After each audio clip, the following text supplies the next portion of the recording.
a nossa gravação. Só um minutinho.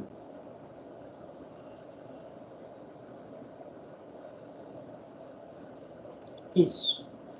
Projetar aqui a nossa tela e vocês falam para mim se estão visualizando. Isso. Consegue visualizar? Nossa tela? Sim. Sim, professor. Ok. Eles estamos só com 5 alunos. Vocês estavam em aula agora? Não, senhora. Não? Uai, o que aconteceu? Eu não. Não? Ah, vocês são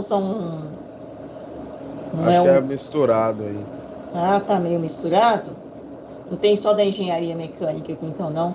Acho que não é que não tem só. Como é que fala? Calor. Ah, entendi. Você é calor, João? É Não, o João? senhora. Não? Ah, tá certo.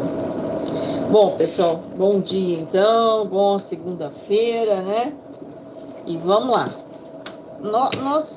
Vocês terminaram, né, a parte das apresentações e eu fiquei de fazer alguns comentários, foi isso? Nós encerramos na semana passada nesse ponto aí, né? Organizando os fios aqui. E eu achei interessante trazer algumas coisas, talvez, né, para complementar, tá certo? Então vamos lá. Nós falamos então da teoria de ligação de valência, TLV, e também falamos da teoria do orbital molecular e das ligações metálicas. E assim, lógico que tanto a TLV quanto o tom, né, eles vão dar a fundamentação para a ligação metálica e as ligações de uma forma geral. E a partir desse tópico a gente começa também a falar um pouquinho sobre a parte de composição química, né, dos metais, as estruturas e estabilidade, tá? Então esse cadê o nosso amigo Gabriel? Cadê o Gabriel que gosta do nosso colega aqui? Não tá aí não, Gabriel? O Gabriel tá sumido. Gabriel tem demais aqui, né? Tô falando do Gabriel que gosta de tá no escritório dele aí projetando. Parece que hoje ele não compareceu, não. Que disse, na verdade, então, né, o nosso amigo Schrödinger, né, em 1926, não é tão antigo assim, né, 1926, né, ele desenvolveu, né, um modelo mecânico, né, quântico do átomo. O que é basicamente, então, esse modelo, né? Que até então a gente trabalhou lá na parte de modelos atômicos, né? Nós falamos de modelos atômicos e aí nós paramos no modelo atômico de Bohr. Que era mesmo o modelo atômico de Bohr que a gente comentou? Você se lembra do modelo atômico de Bohr? É o núcleo e a eletrosfera. Isso já era o modelo atômico de Rutherford também, né? Mas qual foi o complemento de Bohr?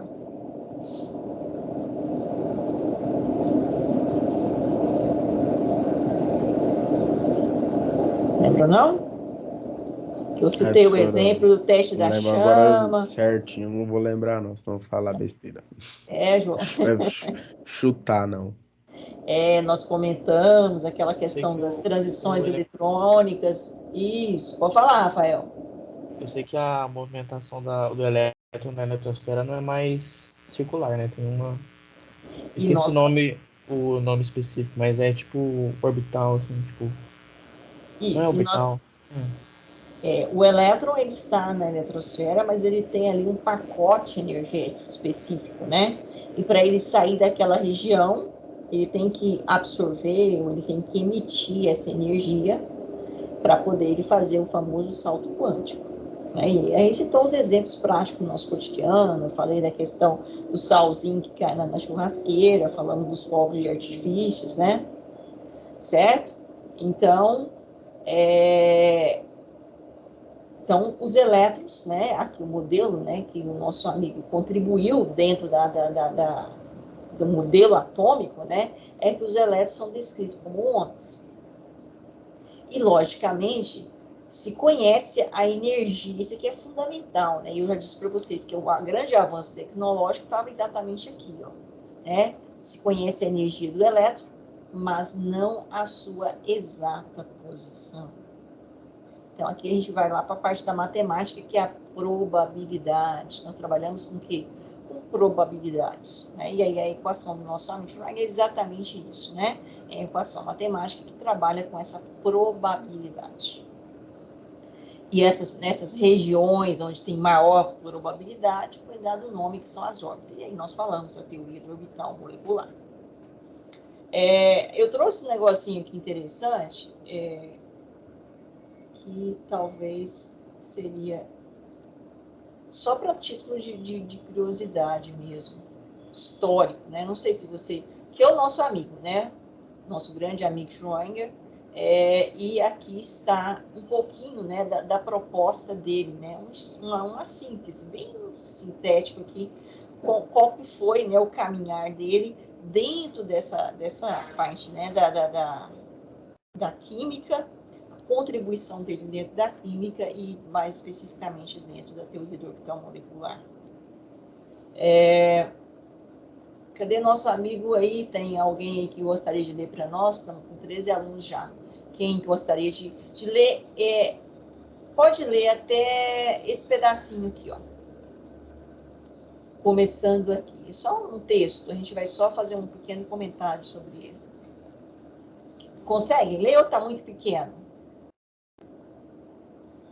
João, você que estava dialogando comigo ainda há pouco. Bom dia, bom dia. Eu posso ler, professor? Então tá. Obrigada, Rafael. Erwin Rudolf Joseph Alexander Schrödinger nasceu em Viena, 12 de agosto de 1887. Graduou-se em 1910 pela Universidade de Viena e lá trabalhou até 1920. Seus pais, Rudolf Schrödinger, sendo um produtor de mortalhas e botânico, e Jernine Emilia Brenda, filha de Alexander Bauer, professor de química na Universidade de Tecnologia de Viena. Possuíam origens distintas e crenças distintas, o que possibilitou a Erwin desenvolver certo conhecimento e filosofia em línguas, onde aprendeu inglês e alemão simultaneamente. Então, assim, né, aqui é só um histórico, né, uma bibliografia, para a gente conhecer um pouquinho, né, né, o grande contribuidor da química. E ele tinha um pouquinho um pezinho lá na química, né, né, com relação aos avós paternos aí, né, maternos, na verdade. E, consequentemente, contribuiu grande, né, teve uma grande contribuição na química, tá? Será que é só título de curiosidade mesmo? A gente trouxe para a gente refletir um pouquinho. Pode ler mais esse parágrafo, por favor, Rafael. Na Primeira Guerra Mundial, Schrödinger serviu como oficial de artilharia em Stuttgart, Breslau, atual Wrocław, localizado na Polônia. Zurique, a partir de 1920. Zurique, na Suíça, representaria ainda um importante período produtivo para o físico. Foi lá que ele formulou a equação de Schrödinger, em 1926, que explicava como o estado quântico de um sistema físico muda ao longo do tempo. Então, foi essa equação, né, utilizada lá, que nós comentamos no artigo, que vocês comentaram, né, que ali ele consegue, então, desenvolver, né, a teoria dos orbitais moleculares. Né? Então, isso não é tão antigo assim, né, gente? 1926. Então, ainda, né, não tem um século.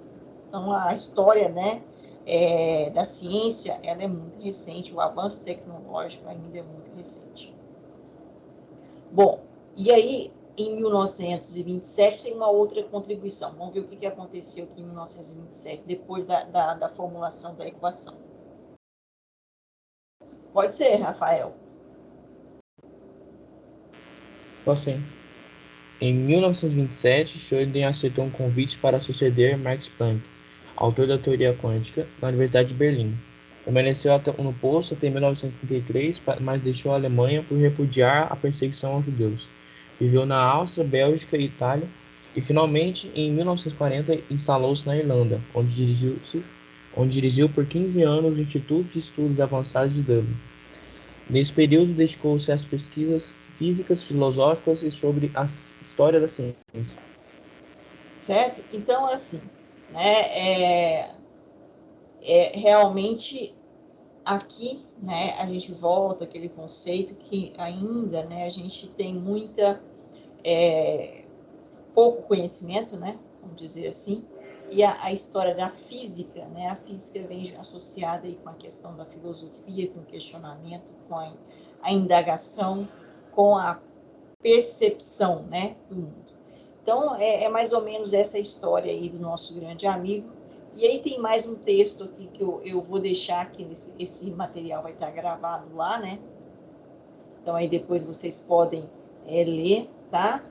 E aí tem uma coisa interessante aqui sobre, né?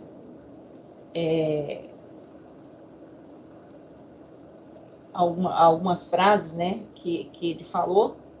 E aí depois vocês dão uma lida nesse material. A gente vai ficar aqui só trouxe para título de curiosidade, mas vamos voltar aqui no nosso trabalho, que foi exatamente, né, as teorias que vocês comentaram aí, a gente vai fazer o complemento aqui. Vamos lá.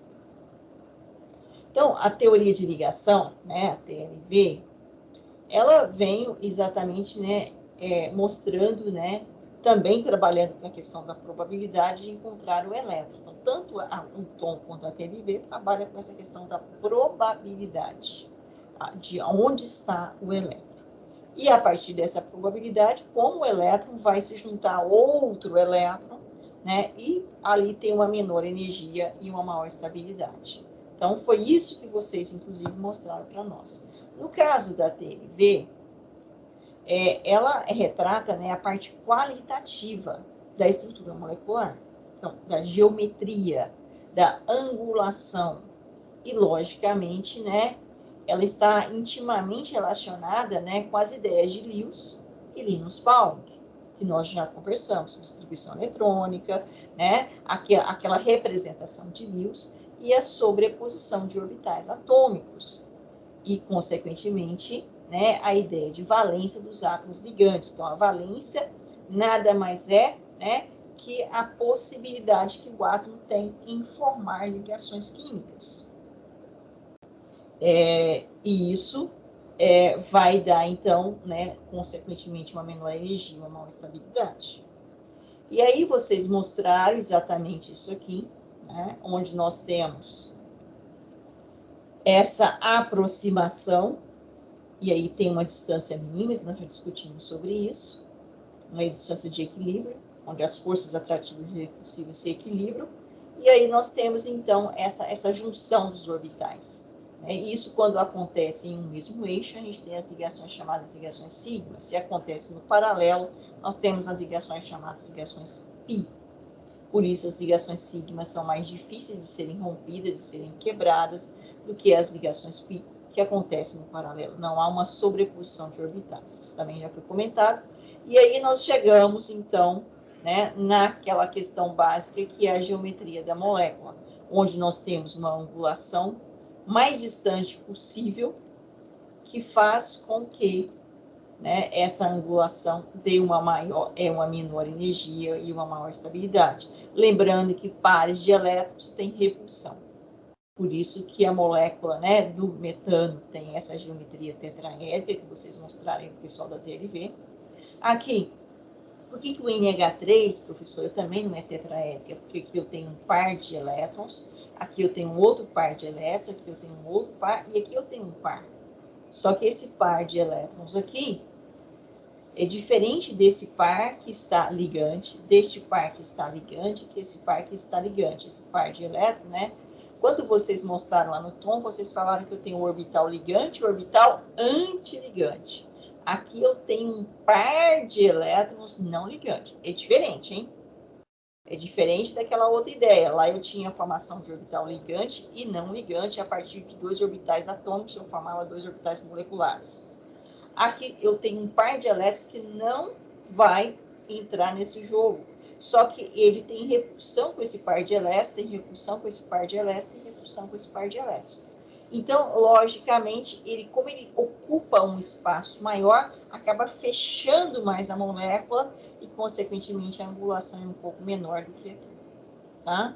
A mesma coisa aqui, que agora aqui, em vez de ter um par, né, de elétrons não ligante, ou seja, eu tenho 2 pares de elétrons não ligantes. Então, a angulação fecha mais ainda. Tá? Então, isso com relação... por isso, ela não obtém, né, a mesma configuração. Você poderia falar assim, olha, tanto esta, quanto esta, quanto esta, eu tenho quantos pares de elétrons? Vocês estão me entendendo, pessoal? Bom dia, bom dia. Eu não tenho aqui um par de elétrons? 2, 3, 4. Aqui eu tenho o quê? 1, 2, 3, 4. Aqui eu tenho quantos? 1, 2. Opa, deixa eu apagar aqui. Apagar aqui para eu fazer de novo. Ó, aqui eu tenho 1, 2, 3, 4. Não deveria, então, esperar que tanto a geometria da molécula de água quanto a do gás do gás amônia, né? Metano, não, metano está aqui, e do gás metano fosse a mesma?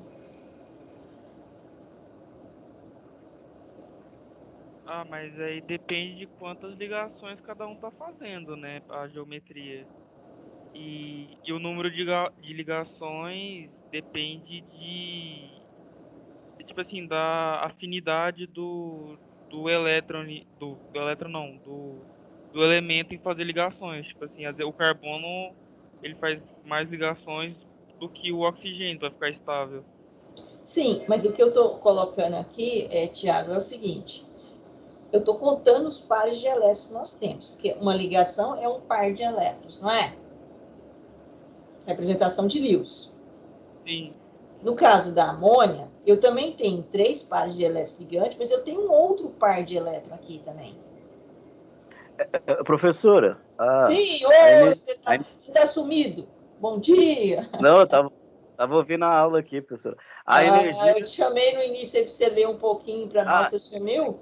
Você não estava, não. Tarde. Cheguei tarde. A energia dos elétrons não ligantes, do par de não ligantes, ela é menor, se estabiliza menor, de forma que ela como é que fala? Ela tem uma energia diferente do que os elétrons ligantes, por isso que a geometria dá diferença, não é? Na verdade, ela consegue aqui, né, ter um maior espalhamento, né? Ela ocupa um espaço maior. Então, consegue que eu tenho um fluxo, né, uma liberdade maior de movimento. E esses aqui estão aprisionados, uma sobreposição de orbitais. Entende? Que não tem um orbital aqui, com um orbital aqui, um orbital do subnível S e aqui um orbital do subnível P. E aí eu não tenho aquela famosa, né, junção aqui e essa formação aqui. Aqui não. Aqui eu não tenho isso. Então eu tenho aqui um movimento maior. Consequentemente, ele acaba espalhando mais e fazendo com que o ângulo se feche. E por isso esse ângulo aqui, né, por volta de 107 graus, e esse aqui, ó, da molécula da água já é menor um pouquinho ainda, 105 graus. E aqui é 109. Então, a diferença está aí. Porque aqui eu tenho um par de elétrons e aqui eu tenho 2. Tá? Então, isso explicado tudo dentro da teoria de ligação de valência. Ela é fabulosa para eu explicar a questão da geometria da molécula. Tá? Como nosso amigo aí colocou. Mas, contudo, todavia, entretanto, deixa eu só puxar aqui um pouquinho.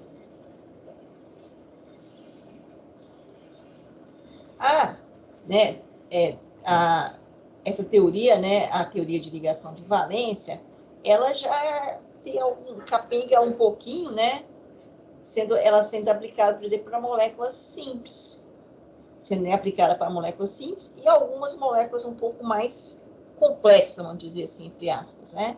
Mas, no caso do tom, né, eu consigo ter uma abrangência maior, tanto, né, num tipo quanto no outro.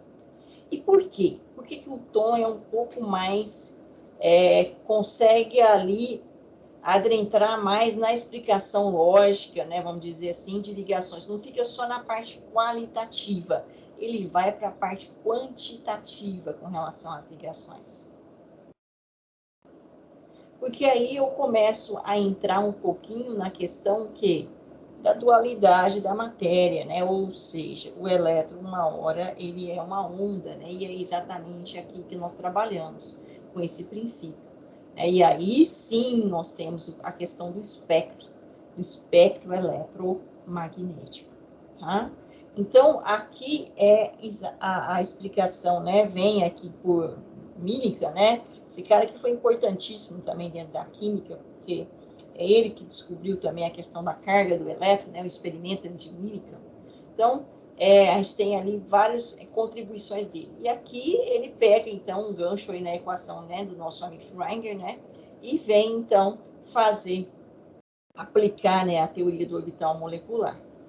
E aí vocês colocaram para nós, na explicação de vocês, que nós tínhamos duas questões. O Gabriel, você está aí, Gabriel? Professor, eu estou online aqui.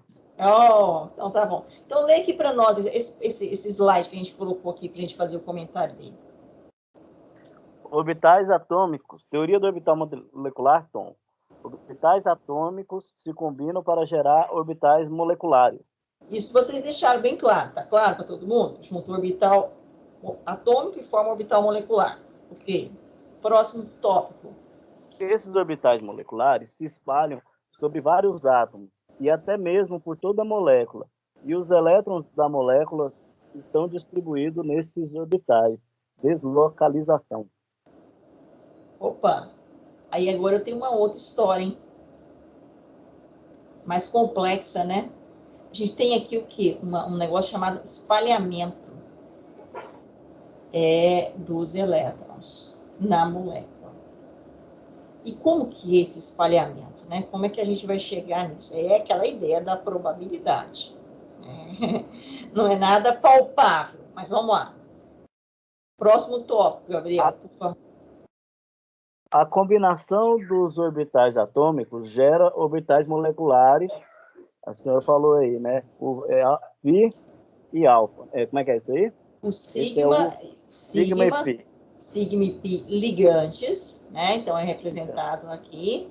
E os antiligantes, que vocês mostraram também, né? Que aí é representado por esse asterístico aqui, que saiu fora um pouquinho, mas teria que estar aqui, né? É um asterístico aqui, né? E o pi também. E nós temos... Isso, pode colocar. Em alguns casos, orbitais moleculares não ligantes. Certo? Então, nós temos o quê? O sigma e o pi. Ligante e antiligante. E nós temos ainda o quê?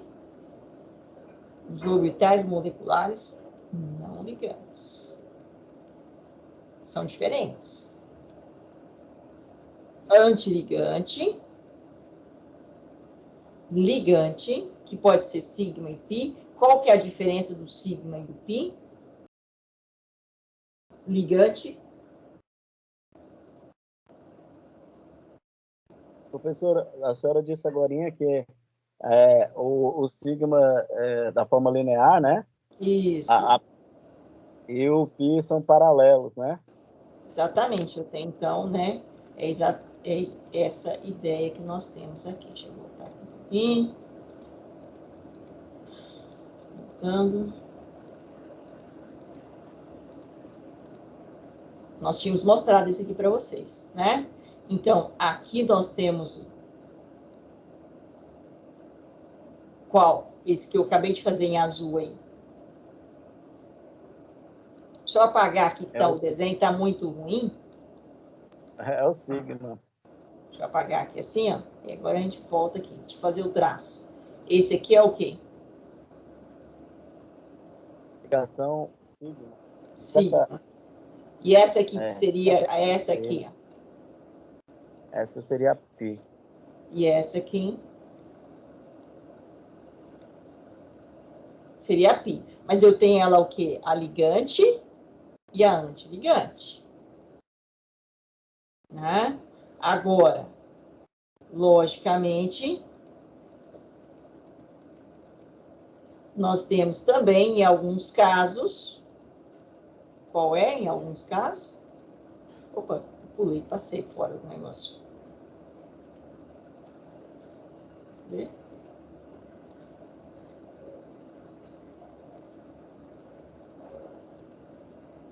A não ligante, acho que eu engoli aqui o negócio aqui. Não tem problema não, eu estava aqui, né?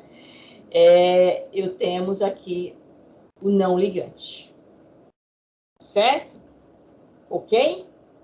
Aqui eu acho que eu pulei um pouquinho aqui, só acho que foi a hora que eu pulei um slide aqui. Isso aqui, só para recordar, eu esqueci, só um minutinho, pessoal, desculpa que eu passei batido aqui, eu queria comentar isso aqui com vocês, que vocês inclusive comentaram. Voltando aqui na teoria de ligação, na TLV, teoria de ligação de valência, né? É quando vocês falaram, inclusive, daquela questão do carbono, fazer 4 ligações.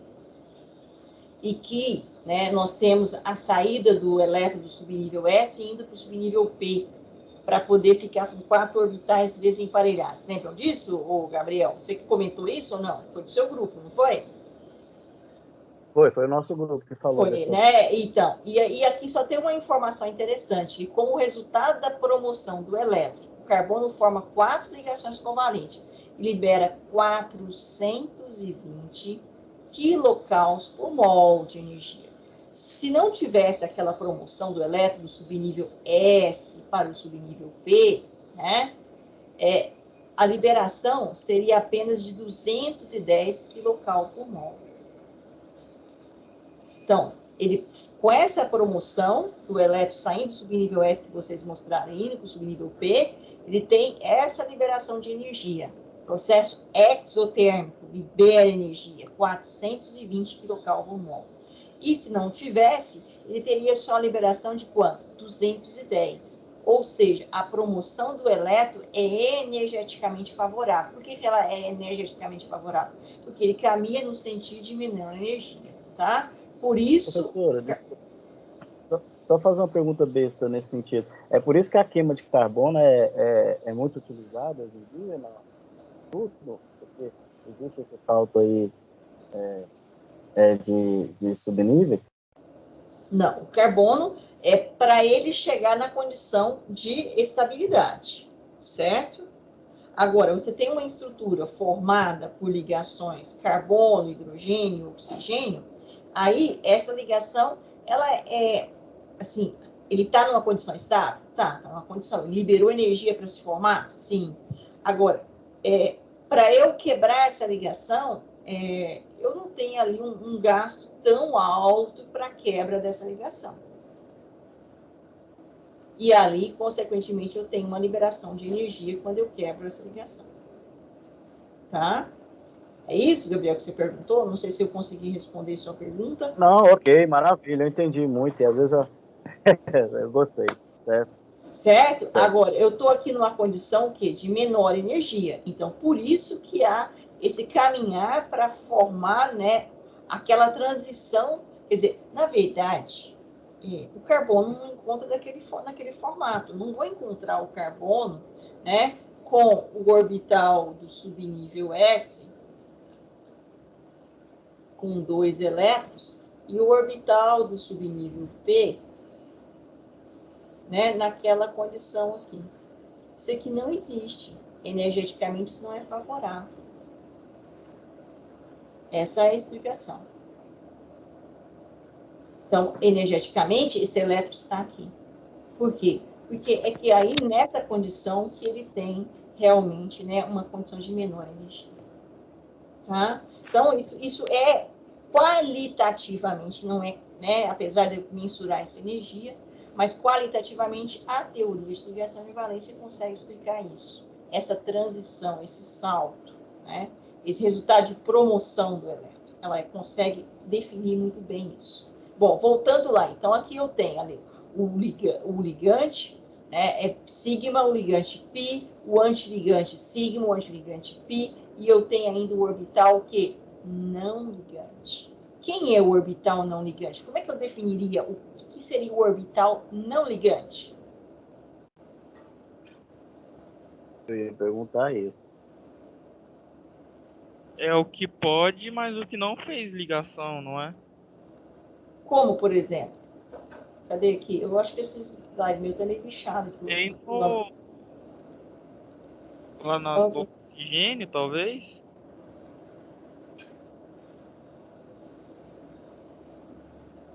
Esse cara aqui, por exemplo? É, Certo? Porque aqui, quando eu formei essa ligação aqui, né, essa ligação hidrogênio-oxigênio, eu formei o orbital ligante e o antiligante. Confere?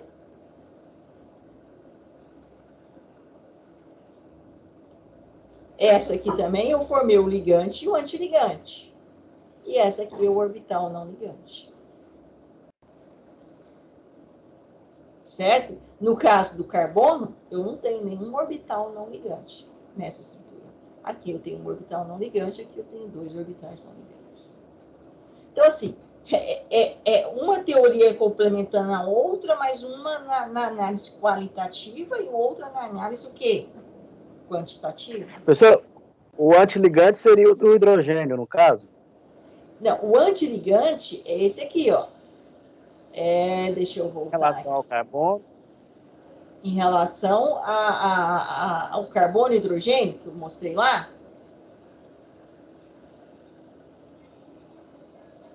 é esse aqui, ó.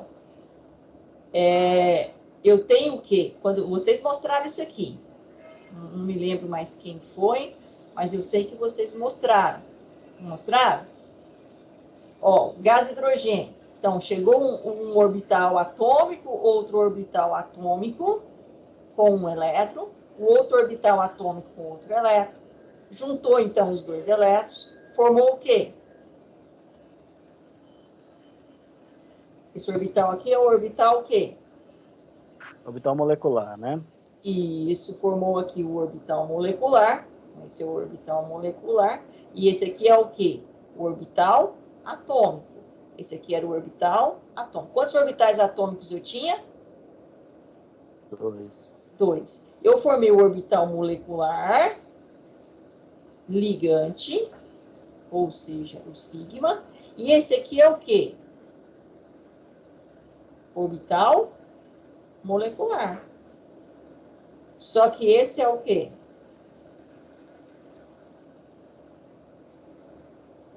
O antiligante, né? O antiligante. Então, se eu tenho 2 orbitais atômicos, eu vou ter quantos orbitais moleculares? 2 orbitais moleculares. Se eu tenho 4 orbitais atômicos, eu vou ter quantos orbitais moleculares? 4 orbital, né? Se eu tiver 6 orbitais atômicos, eu vou ter quantos orbitais moleculares? 6. Certo? Sempre eu vou ter a mesma quantidade de orbitais moleculares com relação a orbitais atômicos. Só que aqui eu tenho um orbital molecular, olha como é que está a energia dele, lá embaixo. E onde está a energia do orbital atômico? Lá em cima. Ele tem menor energia do que o orbital atômico. Por isso ele se forma. A ligação. E esse aqui? Aonde ele está?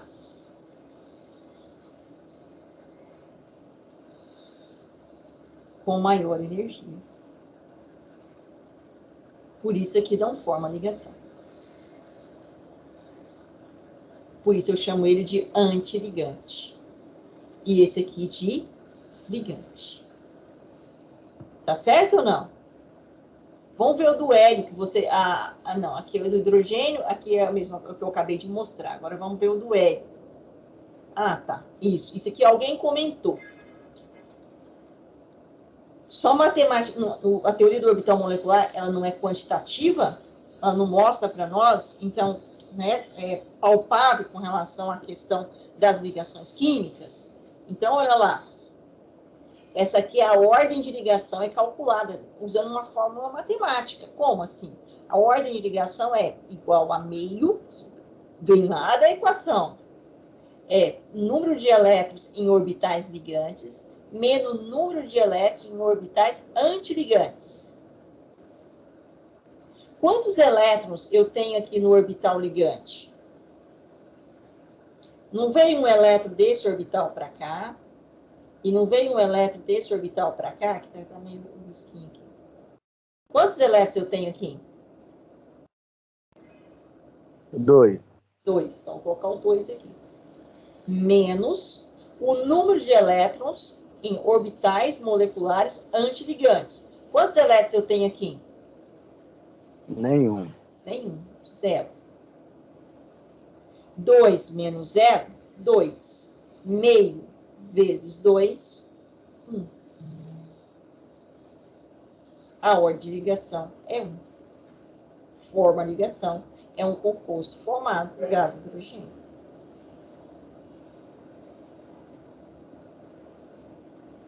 Sim ou não? Tá claro? Agora, com relação, por exemplo, quem falou, não lembro mais, mas alguém falou, do hélio. Como é que seria o hélio? Puxando aqui. Dá para ver? O hélio, nós temos o hélio com o S com 2 elétrons. O outro S com 2 elétrons. Não é assim? Distribuição eletrônica do hélio não é 1s2? Então, eu tenho o orbital com quantos elétrons? 2 elétrons. Tá eles aqui. Só que eu tenho quantos átomos de hélio? Eu quero formar a molécula do gás hélio. O que vocês falaram lá quando vocês falaram da formação da molécula de gás hélio? Falou que não era favorecida. Foi... Ixi, eu tô tão ruim, eu preciso pegar meu caderninho ali, mas se a pessoa que falou puder contribuir, não me lembro. Fui eu. Foi você, né, Té? E aí, por que não forma, Tainara? Vocês lembram? Por causa que eles se anulam, porque vai ter 2 elétrons no orbital molecular ligante e 2 elétrons no orbital molecular antiligante. Então é isso, ó. Vai vir um elétron para cá e um elétron para cá. Fechou? Não fechou esse orbital? Completo aqui. E agora vai vir um elétron para cá e um elétron para cá. Daqui, ó. 2 orbitais atômicos, gerando o quê? 2 orbitais moleculares. Vamos jogar lá na formulazinha. Como é que era a formulazinha? Meio, é isso que multiplica. O número de elétrons que eu tenho no orbital ligante são quantos? 2. Menos o número de elétrons que eu tenho no orbital antiligante. São quantos? 2. 2 menos 2, 0. Então, a ordem de ligação vai ser igual a quanto? Porque 0, né? Dividido por 2, 0. Igual a 0. Então, não forma essa molécula. Então, aplicando, né, a teoria do orbital molecular, eu vou definir se uma molécula é possível ser formada energeticamente ou não é possível ser formada energeticamente. Já a teoria de ligação de valência, ela vai nos dar, né, a questão da qualidade, qualitativo, a geometria provável da molécula com relação à posição dos pares de elétrons. E a repulsão entre eles também é questão energética. Tá ok isso, pessoal? Tá claro isso ou não? Podem perguntar, quem está com alguma dúvida, alguma observação. Nenhuma? Certinho para mim. Tranquilo?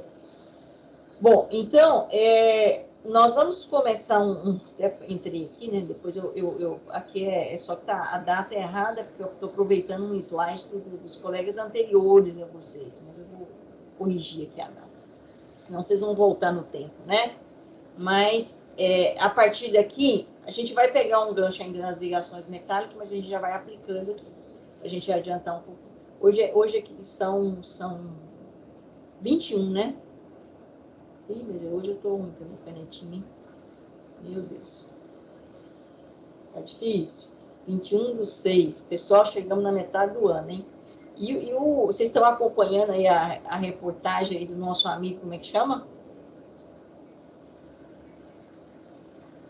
Hein, Gabriel? Não é seu xará, né? Tem tanto Gabriel nesse grupo. Esse não é, não, ainda bem. Que tem muito aqui já de xará. Mas eu estou pensando agora no Lázaro. Estou vendo aqui a deputada, você viu essa última, professora? Não, vi não. A deputada Magna Mofato pegou um helicóptero e está correndo atrás dele agora. Ah, é? Oh, meu Deus do céu. Punhou um fuzil na mão, pegou um helicóptero e caiu para cortar os vinhos. Tá fácil não, né? Essa aí que é voto, viu, professora? Mas depois você podia me mandar isso aí, que eu queria ver. Mas a gente também está ao vivo, não pode falar isso não, mas difícil, não tá? Vamos lá. Gente, a gente vai começar um novo tópico, que na verdade é um novo, mas ele está totalmente interligado. Mas a gente começa ele para poder fazer uma reflexão, e aí eu vou lá na plataforma Mundo mostrar alguns detalhes importantes para vocês. É só fazendo uma pergunta aqui. Vocês conseguiram executar aquela atividade que a gente tinha disponibilizado para vocês?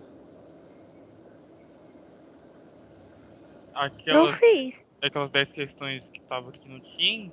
Isso. Na verdade, está linkada lá no Moodle, né? Você entra pelo Moodle, né?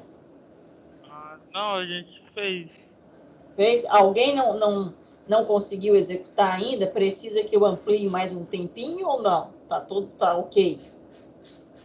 Professor, eu não fiz, não. Tava meio apertado. Tinha umas atividades do meu curso técnico e eu acabei esquecendo. Se a senhora puder estender até hoje. Tá, eu vou estender, porque para as outras engenharias eu estendi também. Então, por isso que eu estou perguntando para vocês. Eu acho justo também fazer para vocês. Professora, eu tinha separado umas 2 questões que eu não tinha feito, mas como era marcar X, eu fui na sorte as 2. Assim. Se estender, eu posso modificar lá? Pode voltar lá. Eu vou estender o prazo. Tá bom. Tá ok? Bom, mas a gente vai entrar num próximo tópico aqui chamado eletroquímica. Vocês se lembram desse conteúdo aqui? Essa nomenclatura? Eletroquímica? Trouxe alguns nomes para a gente lembrar. Né? Que nós vamos lembrar, que tem alguns tópicos, melhor dizendo. Né?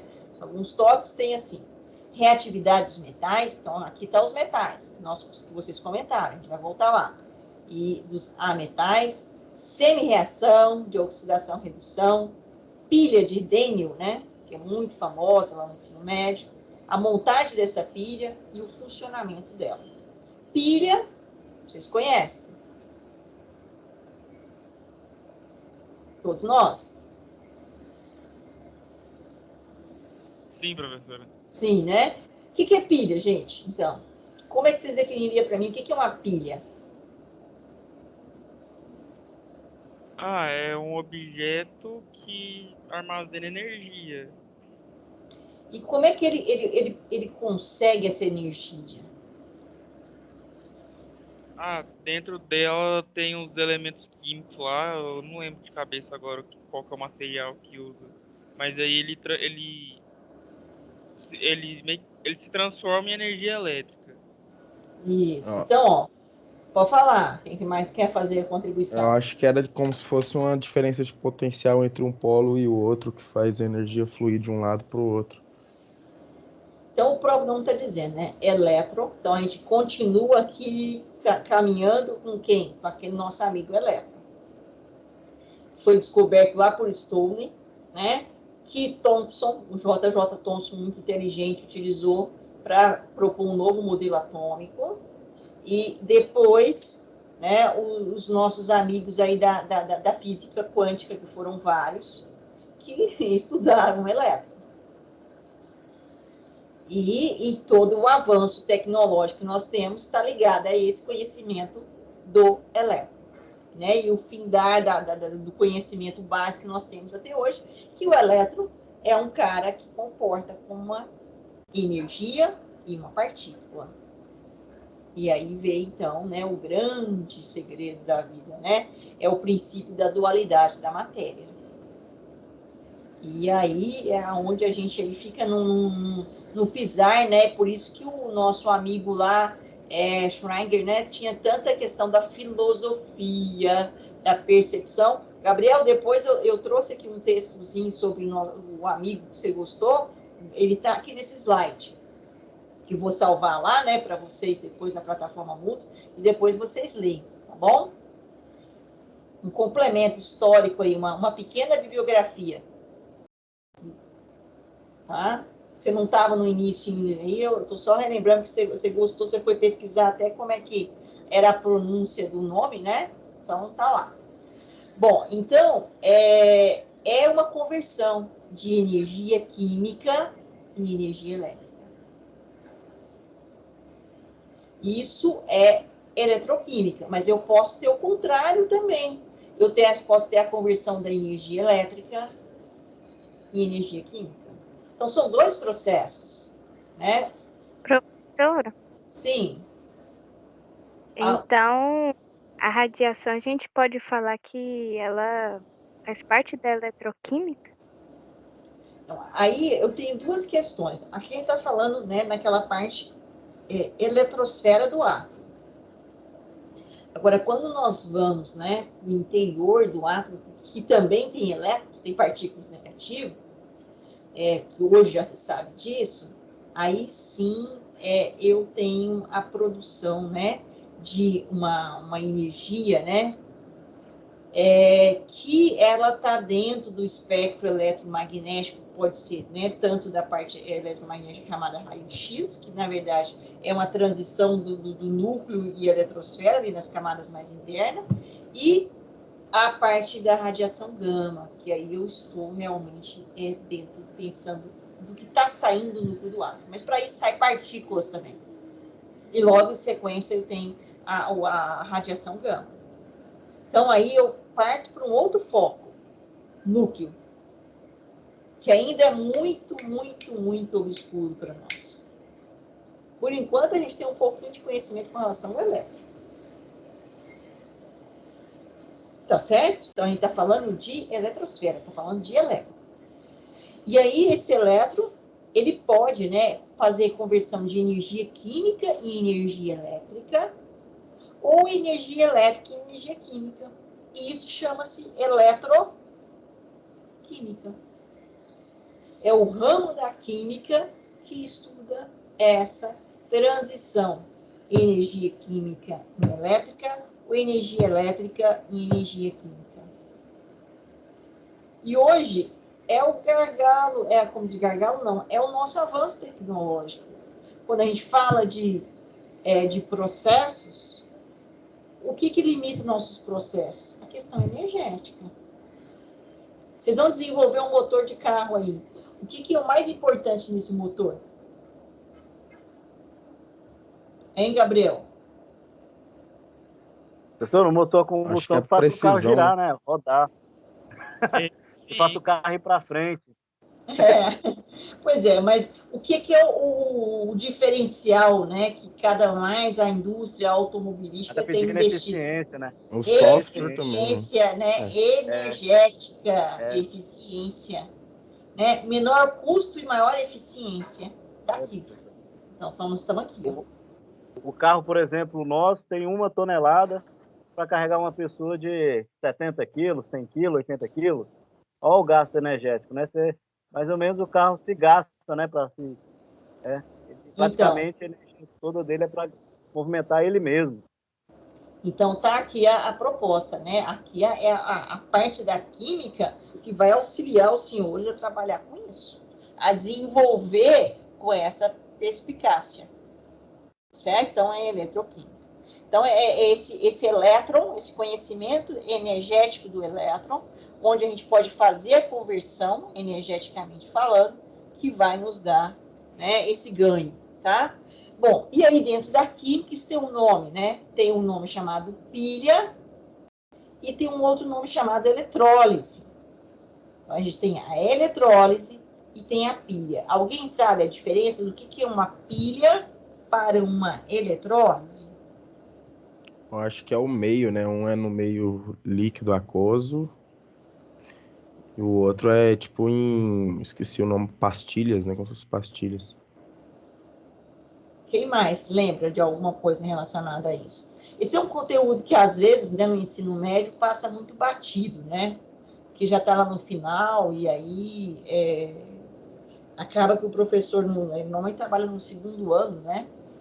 Mas acaba... A eletrólise é a quebra da molécula da água por corrente elétrica, não é? Ou não? Tem outro... isso chama eletrólise, isso aí chama eletrólise. É um processo eletrolítico. Então, o que é a diferença? A pilha para a eletrólise. Olha, gente, é simplesmente isso aqui, ó. A pilha é a conversão da energia química em energia elétrica. Ó, a pilha ocorre a conversão de energia química em energia elétrica. Já numa eletrólise, ocorre a conversão de energia elétrica em energia química. É o que o Gabriel acabou de falar aí. Eu tenho que injetar uma energia para quebrar a ligação. Certo, Gabriel? É o processo inverso que a gente viu, né? Ligação, o que acontecia? Lá na teoria do orbital molecular. Formava o orbital molecular a partir dos orbitais atômicos de menor energia e aí dava a possibilidade de formar a ligação. Agora eu tenho que injetar uma energia para quebrar aquela ligação. Ou seja, é um processo não espontâneo, né? Exatamente. Então, a pilha é um processo espontâneo. E a eletrólise é um processo não espontâneo, ou seja, eu tenho que injetar uma energia extra para que isso aconteça. Por quê? Porque eu vou ter que quebrar algo que já está numa condição estável, de menor energia. Então, vem tudo de encontro àquilo que vocês comentaram, né? Com relação às ligações químicas. A ligação vai no caminho de menor energia. Tá claro isso? Então, 2 pontos importantes e que vão gerar para nós energia, tá? Então, e isso a gente estuda dentro da eletroquímica. E é a ferramenta aqui, ó, é o beabá de vocês aí na indústria automobilística. Bom, e aí tem uns termos... Professora? Sim. Uma dúvida. Nas ligações de carbono que a ligação armazena energia, tipo assim, que na hora que a ligação se rompe, ela libera? Porque eu não vou ter que injetar energia para quebrar o processo, porque ele não está numa condição de menor energia. E aí, logicamente, eu tenho uma reação. E aí, nessa reação, é que não é só na quebra, eu tenho um processo de quebra, e aí eu tenho um processo de quê? De formação de um outro composto, que é a liberação de energia simultaneamente, na sequência. Ah, entendi. Não é uma única reação. É algo que desencadeia outro que vai liberar uma quantidade de energia maior. Mas é uma reação de combustão. Mas, tipo assim, é isso, então, tipo assim... o pontapé inicial é esse. O pontapé inicial, para começar. Mas, então isso é eletroquímica. Está claro para vocês o conceito básico, que seria uma eletroquímica? Relacionado lá com ligações químicas que nós vimos? E aí veio aqui alguns tópicos, né, que vocês lembram disso? Oxidação e redução, lembram desse termo? Ou reações redox, ou óxido e redução?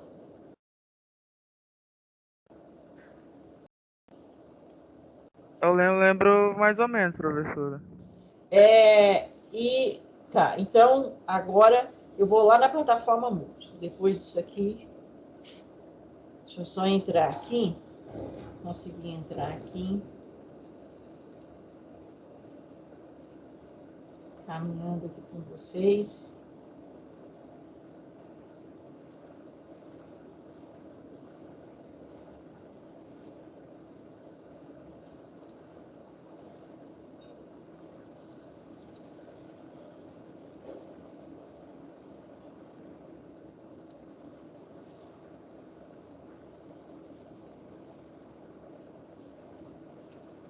Acho que aqui, não sei se é o curso de vocês. Não. Aqui eu estou com engenharia mecânica hoje, né? Então, não é vocês. Mas nós somos engenharia mecânica. Não é que eu abri engenharia, controle e automação. Ah, opa. Aí eu voltei aqui. Bom, eu acho que eu já tinha pedido para vocês, né? E tanto é que nós passamos a atividade para vocês executarem referente a esse tópico, ligações químicas, não foi isso? Confere? Atividade é aquelas de VUF, né? De Isso, VUF, não, de marcar X lá. Marca X. Ela refere sobre ligações químicas, confere? É isso mesmo, ligações químicas, o tema Isso, dela. que ela é para exatamente pontuar a presença em relação a essa atividade assíncrona. Agora nós vamos para a segunda atividade assíncrona, que é essa aqui, ó, ácido-base.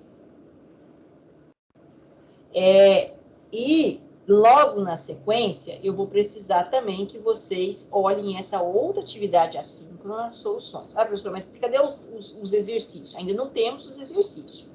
Quero que primeiro vocês dediquem um tempo de vocês a isso aqui. Vou abrir. Teoria ácido-base. É um texto, né, do pessoal lá da Unicamp voltado para a engenharia, que vai falar um pouquinho, né, o que é um ácido, o que é uma base, quais são os conceitos de ácido e base, e logicamente, né, nós temos basicamente três, o mais utilizado no ensino médio, e aqui ele traz não só esses três conceitos. Então, eu queria que vocês, né, que o mais comum é o de Arrhenius, vocês se lembram disso? O que é um ácido, o que é uma base de Arrhenius? Depois, nós temos o de Bronsted-Lowry, né? Depois, nós temos o do famoso Lewis, que é aquele cara lá das ligações químicas, também contribuiu aqui, né, para conceitos de ácidos e bases. Então, eu precisaria que vocês olhassem esse texto com muito carinho, fundamental. Depois desse texto, vocês fossem aqui funções inorgânicas, que é um artigo que fala um pouquinho mais complexo sobre sobre funções, ácido, base e o que significam. Então, é importante também que vocês leiam isso aqui. Depois, né, tem um texto complementar sobre ácido base. Não, esse aqui foi o que eu acabei de abrir. Cadê? Então, o artigo. Aqui, esse aqui. Que também traz mais um complemento aqui, que talvez seja mais simples, a linguagem aqui é um pouco mais simples, porque eu coloquei ele primeiro, né? Para você ler primeiro esse aqui, para depois você ir para os demais. Aí, professora, para que isso? Porque não dá para a gente trabalhar a função, o conceito de eletroquímica que eu acabei de apresentar para vocês, e a gente vai adentrar de uma forma mais pontual, né, e rígida, vamos dizer assim, sem ter esses conhecimentos aqui básicos. Então, por isso eu trouxe esse material aqui básico para vocês. Eu queria que vocês fizessem a leitura. E na nossa próxima aula, eu começo aqui falando disso de uma forma bem rápida e continuo lá na parte de eletroquímica. Além disso, quem terminou isso aqui, tem um outro material importante, que é soluções. E que também eu gostaria que vocês... E aí aqui, né, o Gabriel, você falou hoje sobre essa palavra aqui, não falou? Eletrólise.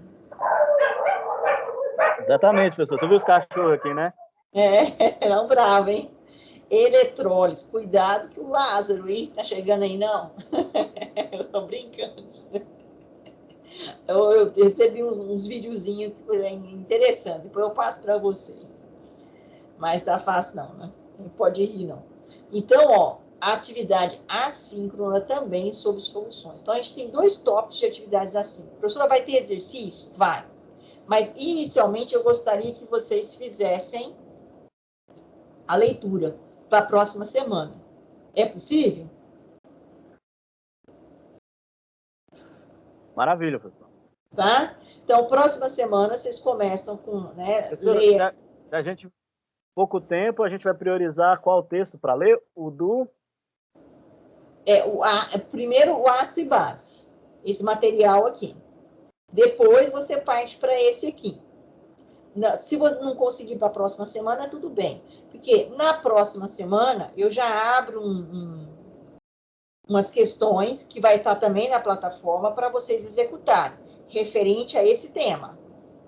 Só que eu preciso que vocês façam essa leitura, porque eu vou precisar desses conceitos para trabalhar a parte de eletroquímica. Mas o conceito também de soluções, nós vamos precisar para trabalhar a parte de eletroquímica. Mas é um pouquinho mais para frente, então dá para esperar para outra semana. Então, quem tiver tempo disponível, pode já partir dessa atividade assíncrona 2 e ir para 3. Quando que vai ter a lista de exercícios? Semana que vem, referente à atividade assíncrona 2, para não tumultuar muito a vida de vocês. Na outra semana, atividade assíncrona 3. E lá eu vou pendurando com as atividades síncronas nossas referente à eletroquímica. Tudo bem? Tudo ok? Alguma dúvida, algum questionamento? Isso aí, quer dizer que na semana que vem vai começar a ter a atividade assíncrona. Nós já temos, né? Que eu vou estender um pouquinho o prazo. Aquela lista que vocês estão fazendo. É a primeira. Aí a segunda a senhora vai passar semana que vem. Isso, eu vou lançar ela semana que vem. Tá certinho. E a terceira na outra semana. Mas eu preciso que vocês já adiantem esse conteúdo aqui, porque a gente precisa dele para trabalhar a eletroquímica. Entendeu? Na atividade síncrona. E as listas são referentes a essa atividade 2 e 3. Isso, as próximas que vêm. Entendi. Entenderam? Então, e a gente tem que ir sincronizando isso, atividade assíncrona com atividade síncrona, para que a gente tenha um melhor rendimento. Né? Um ganho nisso. Eu não sei quando nós temos a aula ao sábado, a gente está precisando para poder fechar algumas coisas, uma aula extra, mas vamos lá, vamos caminhando. Depois, se não for possível, eu vou precisar de uma aula extra de vocês, além desse horário que a gente tem na segunda, a gente precisaria de mais um horário na segunda. Vocês aguentam? Aguentam, né? 2 horas seguidas aqui comigo? Professor, o professor coordenador do nosso curso, o professor Júlio, deu aula nesse sábado. E ele disse que, de acordo com o calendário dele, era a última aula sábado nossa. Eu não sei se há abertura para outras, eu não sei como é que é dentro do IF, né? E com relação à disponibilidade nossa, eu acho que, conversando com a turma, a gente tem várias disponibilidades. Tá ok. Sora, como é que é? Eu perdi esse último segundo, a senhora falou do encontro de 2 horas. Como é que vai ser? É porque nós estamos com um encontro só na segunda-feira de 1 hora. E da agora para frente, ele vai ficando pouco para nós. Eu precisaria de mais 1 hora. E pode ser na segunda. Por exemplo, a segunda, das 7 às 8, eu não tenho horário, eu estou vaga. Então, se vocês estiverem livre também, eu poderia dar aula na segunda para vocês, das 7 às 8. No meu horário especificamente, nós temos uma aula que começa às 9 e vai até às 10, né, com o professor Fude, na segunda-feira. Depois a aula da senhora às 10h30. Então vocês poderiam se organizar, verificar direitinho com todos os colegas, e não para a próxima semana, mas para outra semana, ou seja, de hoje a 15 dias, a gente já começaria uma aula das 7 às 8, aí a gente para vocês ficarem muito cansados, certo? Aí, ou se vocês preferirem, das 7h15 às 8h15, para mim, sem problema. Até 8h30 eu posso. Professor, mas aí vai ser só uma semana que vai ter 2 aulas, ou vai ser todas as segundas-feiras que vão ter 2 aulas? Eu vou precisar para a gente sincronizar aí os conteúdos nossos. E assim, para que a gente não tenha... Todas as turmas que eu estou trabalhando de engenharia, eu preciso de um tempo a mais. E eu tenho feito isso nos outros 2 semestres que a gente está trabalhando online. a gente está conseguindo se organizar para ter. Porque vocês pensam comigo, eu teria no normal, no presencial com vocês, seriam 4 aulas no presencial. E essas 4 aulas se reduziram a 1 hora por semana.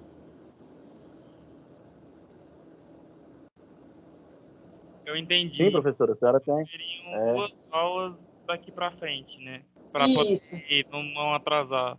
Para a gente tentar se organizar para as coisas caminharem bem, entenderam? E assim, eu confesso com vocês que eu estou trabalhando já, esse é o 3º semestre online, e eu tenho sempre feito isso. Com todas as engenharias que eu estou entrando. Entendi.